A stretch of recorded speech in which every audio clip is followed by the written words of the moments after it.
ছোট্ট একটা কথা শুনুন।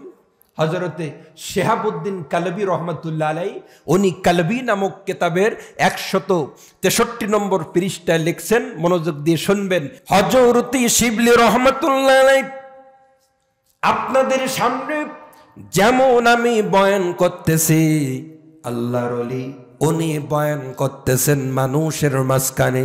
আল্লাহর ওলি বয়ানের ভিতর থেকে আমার মুখ দিয়ে হঠাৎ করে যখন আল্লাহর নাম যখন বাইর হয়ে গেল, আমার জবান থেকে ভীতি মিশ্রিত কণ্ঠে আল্লাহ শব্দ বাইর হলো। শিবলি বলেন, আমি তখন তাকানোর পরে দেখতে পাইলাম আল্লাহ শব্দ একজন যুবকের কর্ণকোহর যখন স্পর্শ করলো, আল্লাহ শব্দ শোনা মাত্রই যুবক কিন্তু দুনিয়ার বুক থেকে বিদায় নিয়ে চলে যায়। বিশ্বের সব কওমি মাদ্রাসায় ক্লাসের ভেতরে কিতাবটি পড়ানো হয়। আল্লাহ শব্দ শোনার সাথে সাথে যুবকের মৃত্যু হয়ে যায়। ওখান থেকে কিছুদিন পরে ওই যুবকের আত্মীয় স্বজনরা আমার নামে মামলা দায়ের করলো সমকালীন বাদশা নামদারের কাছে। হযরতে শিবলি আমাদের যুবককে হত্যা করেছে। ওনার কণ্ঠ থেকে ভীতিমিশ্রিত আল্লাহ শব্দ যখন বাইর হলো, যুবকের প্রাণনাশ হলো। তার অভিভাবকরা সমকালীন বাদশার কাছে মামলা দিল, শিবলি আমাদের যুবককে সন্তানকে কতল করেছে। নাউজুবিল্লাহ বলেন। তবে চিন্তা করেন আল্লাহ শব্দের ভিতরে কি জৌক শৌক ছিল। একটু হাত তুলে কোন আল্লাহ, আরো জোরে কোন আল্লাহ। বন্ধুরা, আদালতে এবার আল্লাহর ওলিকে যখন ডাকা হলো, হযরতে শিবলি রহমাতুল্লাহ আলাইহি উনি বাদশা নামদারের দরবারে হাজির হয়ে গেলেন। বাদশা নামদার এবার ডাক দিয়ে বলল, ওগো আল্লাহর বান্দারে, তুমি কেন এই যুবককে হত্যা করছো? আমি তোমার মুখে এখন শুনতে চাই। আল্লাহর ওলি এবার ডাক দিয়ে বলেন, হুজুর আমি তাকে হত্যা করি নাই। সুবহানাল্লাহ বলেন। হুজুর আমি তাকে হত্যা করি নাই, হুজুর আমার কোনো দোষ না।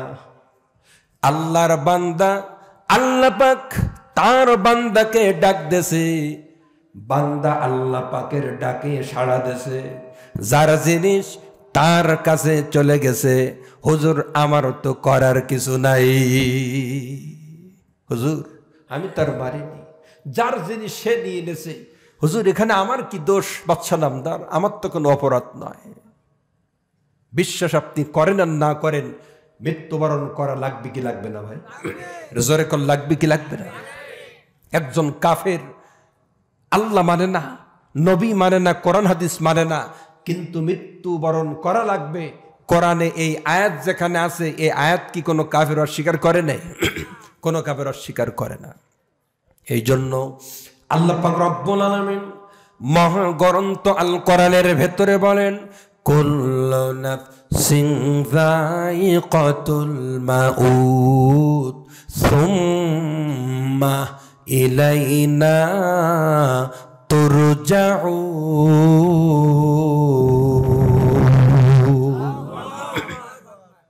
আল্লাহ পাক বলেন, প্রত্যেকটা জীব মৃত্যুর স্বাদ অবশ্যই অবশ্যই গ্রহণ করবে। অবশেষে তোমাদের সকলকে আমি আল্লাহর দরবারে হাজির হওয়া লাগবে। একবার জবান খুলে কন, সব কিছুর মালিককে। মৌতু কাসিন কুল্লু নাসিন শারিবু, মৌতু কাসিন কুল্লু নাসিন শারিবু, কবর বাইতিন কুল্লু নাসিন দাখিলু। মৌত এমন একটি পান পেয়ালা, যে পান পেয়ালা সকলকে পান করা লাগবে। আর কবর এমন একটি ঘর, এই ঘরের ভিতরে কিন্তু সকলকে থাকা লাগবে কি লাগবে না? এই কথা যখন বললেন, তখন যে বাদশা বিচার করতেছে, বাদশার চোখ দিয়ে তখন দরদর করে পানি পড়তেছে। জোরে কথা আল্লাহু আকবার। বন্ধুরা, এবার বাচ্চা ডাক দিয়ে বলে, আমি আসল ঘটনা বুঝতে পেরেছি। ও শিবলি, তুমি চিন্তা করো না, তুমি চিন্তা করো না। এখন আমি বুঝতে পেরেছি এখানে তোমার কোনো অপরাধ নাই। ও শিবলি, আমি রায়টা তোমার পক্ষে দিয়ে দিলাম। তবে দেখেন ওয়াজের ক্রিয়া আসর কাকে বলে, এই জন্য একটু দিলের কান দিয়ে শুনি। চলে গেল এশা, এবার মাগরিবের 3 রাকাত।